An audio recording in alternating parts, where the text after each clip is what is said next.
There's nothing like seeing all the world nations come together to kick a ball around to bring out the 10-year-old in me. I don't know what hold this competition has on me, but there's just not that many things that I look forward to as much as this event that happens once every 4 years. In fact, I actually have a weird thing that I do where I self-reflect on what stage and point I was in my life in between each World Cup. Like, where was I? How did I feel? Where am I now? So many things begin to pop up. It's just wild how much life can change in just 4 years. And this competition really puts that into perspective for me. So yeah, I guess everybody has a weird thing they use to measure time with. And my unit of measure is World Cups. So whenever I think my life is stalling and I'm just aimlessly floating around, not growing or changing at all, I just look back to the last World Cup and I see all that's changed in my life since then. And I'm just like, fuck yeah, dude, rock on. And with the next World Cup coming up, I find myself thinking of the last one. But when I go back and try to remember the last World Cup, things get really weird.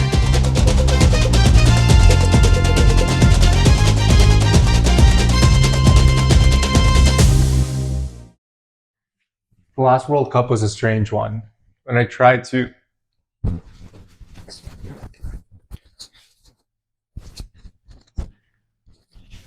If I look back like this, how is that shot? So like a lot of unhealthy people do, I begin to procrastinate in order not to talk about my feelings.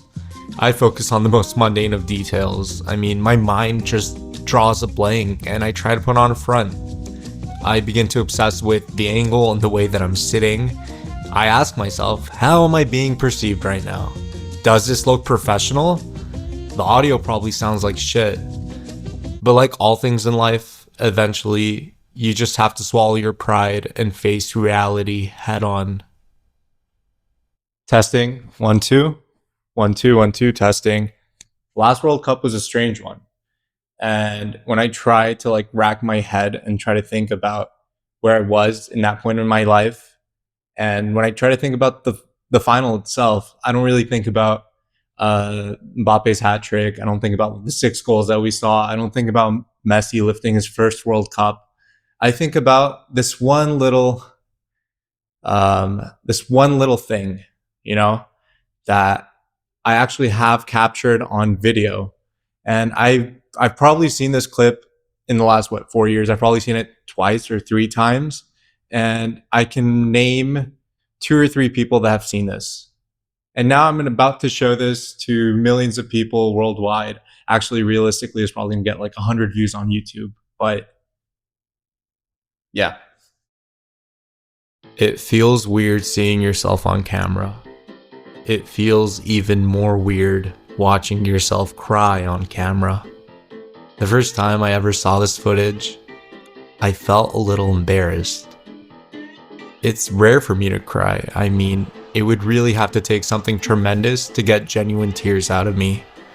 And I mean, of all things that can make a person cry, this is what my body decided was the right moment. With everything going on in the world, all the war, all the poverty, a team kicked the ball around and my favorite player lifted a trophy, and that's what opened the waterworks. But now that I look at it and the more that I do, I begin to realize that there's so much more behind those tears than I originally thought. I mean, I was in quite a difficult place in my life, and I channeled those tears to release in a moment that perhaps was seen as safe or socially acceptable to cry in. I mean, it must be manly to cry for your favorite player, right? But I was neither Argentinian nor had I ever been to South America. Heck, I don't even know a single word of Spanish. ¿Dónde está la biblioteca? I don't think Messi or the Argentinian team at large will ever know I exist, and here I was shedding valuable tears and I felt a little silly for doing so. But in between the self-pity and uncomfortable parts of watching myself cry, a bigger question began to emerge. Why did it make me so uncomfortable? Why did it feel weird? Why did it take a team winning a competition to finally let me shed some tears.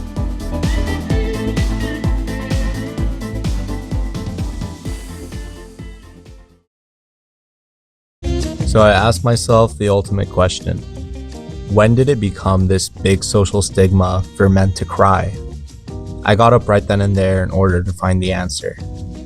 And you know how in movies, whenever someone is deeply researching something, they just go to this massive library in the city and they check out all these obscure books and they just sit there in this dimly lit hall and it seems like they're doing this very important work? Well, here I was with the modern equivalent of that, sitting at my dining room table because I don't own a desk, and relying on Google search, which ultimately means going on Reddit and Google AI. Apparently, masculinity and showing emotion weren't always pitted against one another. In fact, if you go back to the Middle Ages, medieval knights were actually expected to cry on occasion and to show their emotions. It was in fact seen as an act of chivalry and religious devotion. After some time, I began to grow tired of trying to read through the lengthy, detailed responses from these historians, and I found myself going to an article on Upworthy.com that summarized the very forum I was already on because my attention span had been ruined by mindless consumption of TikTok Reels, cat videos, and Twitter rage bait. So moving forward to 18th century England, emotional sensitivity in men was not only prevalent, but it was actually widely celebrated, with entire books devoted to this archetype called the man of feeling. This man of feeling archetype was present in the literature of the time, and it portrayed these male characters as being very emotional and prone to crying a lot. English professor Alex Wetmore says, "When I try to explain this to recurring character type students, I usually describe him as like a comic book superhero, but with the notable exception that the superpower of men of feeling is an ability to spontaneously shed copious amounts of tears."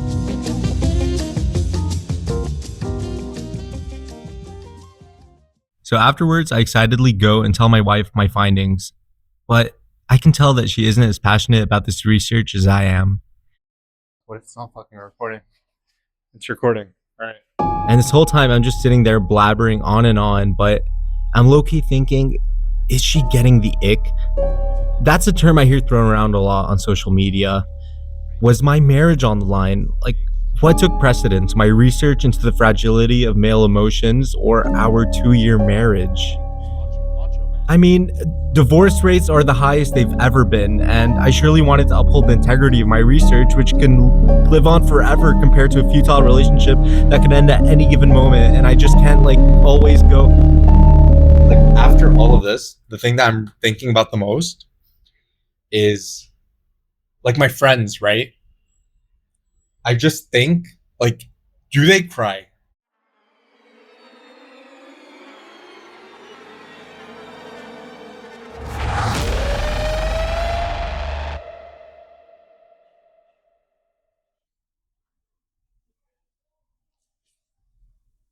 What do you even say?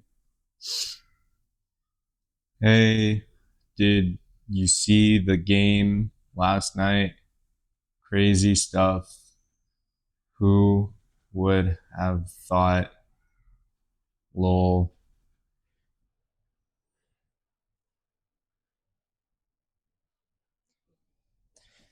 Weird question, but have you cried at all recently?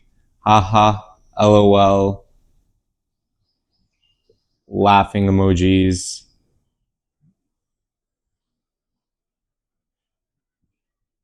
another emoji, lol. Hey man, what's going on? Yeah, not much. Yeah, you see the game last night? That was fucking insane. Last minute equalizer. I mean, like, who would have thought, right? Yeah. Yeah, how's work? Everything pretty good? Yeah. All right. Yeah. Yeah, not much. All right. Weird question, okay? Weird question for you, but have you have you cried at all recently? You know, cried, like just cried, you know? Yeah.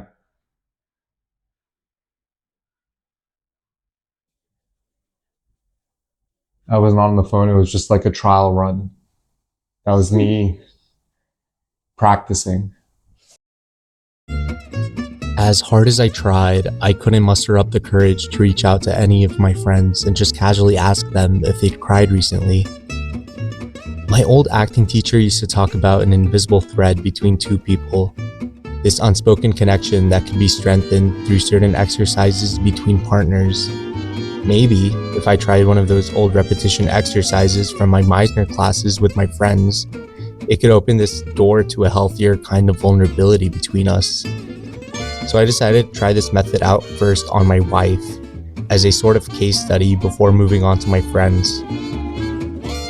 You have a pink shirt. I have a pink shirt.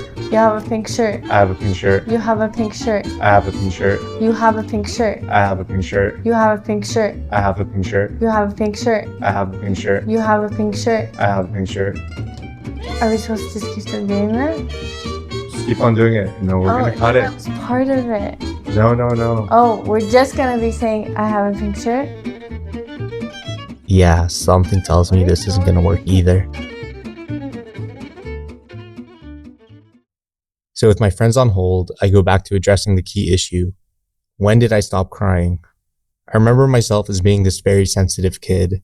And I look back in my childhood, I'm like, holy shit.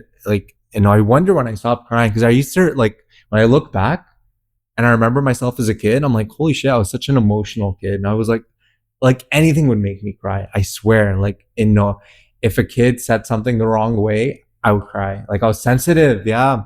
There's only one person in the world that could possibly have the answer to that question. Where's my mom? There we go. Okay.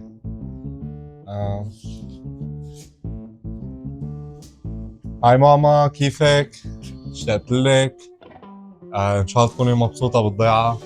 عندي سؤال غريب. هلا بتتذكري بتتذكري انه كنت ابكي كثير انا وصغير؟ بس انه عم لك انه انا وصغير، ما انه عمري 2 3 4، مو انه بيبي. عرفتي شلون؟ انه فوق ال10 سنين. كنتي بتتذكري انه كنت ابكي كثير؟ في اشياء كان يبكيني. بتتذكري شو كان يبكيني؟ بتذكر حالي كثير كنت حساس. بتذكر انه على اي نكشه كنت ابكي. بس انتي بتتذكري قديش كنت ابكي وشو الاسباب اللي كنت ابكي وامتى بطلت ابكي؟ يعني ما بعرف اذا عندك ذاكره لهدول اللحظات.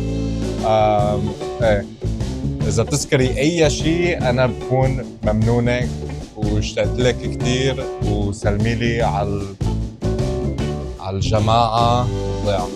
بحبك.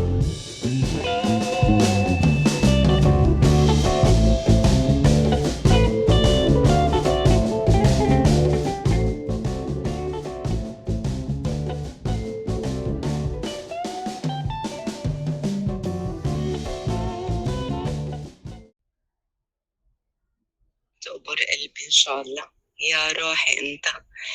إيه لك ما بتذكرك يا قلبي؟ معقولة ما بتذكرك يا روحي؟ هلا أول شيء أنت كنت كتير حساس، هيدي الشغلة يعني كنت حساس جدا يعني. وبعد أمرار إنك ما بس من مجرد تطلع بعيونك عارف إنه أنت زعلان يعني. عرفت هيدي الشغلة كانت هيك فيك يعني انه انت كنت تزعل يعني. عرفت شلون؟ ببين كان على عيونك فورا، بس اطلع بعيونك بعرف انك انت زعلان. كان يعني اكثر شيء انه انت رهف يعني رهف تقول لك شغله يعني بدك على طول رأيي على رهف. إذا نحن كنا قايلين لك هيك، إذا رهف ما كانت عم تقول لك هي الشغلة أوكي، إذا لبس ولا أي شغلة، إذا ما رهف بتقول لك الأوكي ما يعني برأيي ولا برأي أبوك ما بتقتنع. بس رهف تقول لك إنه هيدي شي منيحة كنت تقول أوكي يعني. عرفت شلون؟ After hearing the audio notes, I didn't know whether to be emotional at what my mom was saying to me or to be kind of mad at her for not really answering my question. I do think about whether I would benefit from asking my friends' moms the same questions. I don't think they'd like that very much.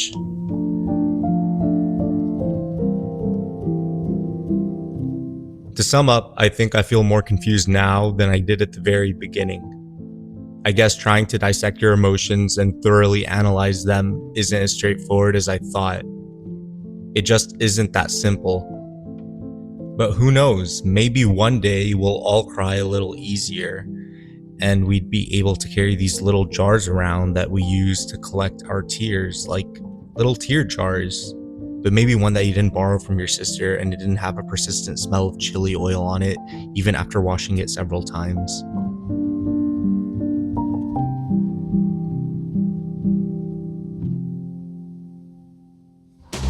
On December 18th, 2022, I cried when Argentina won the World Cup. I have cried several times since then. And if all it took was a young kid from Rosario, Argentina to win a competition and some arbitrary trophy in order for me to become more in touch with my emotions and what I was suppressing, then I guess this football thing isn't all that bad.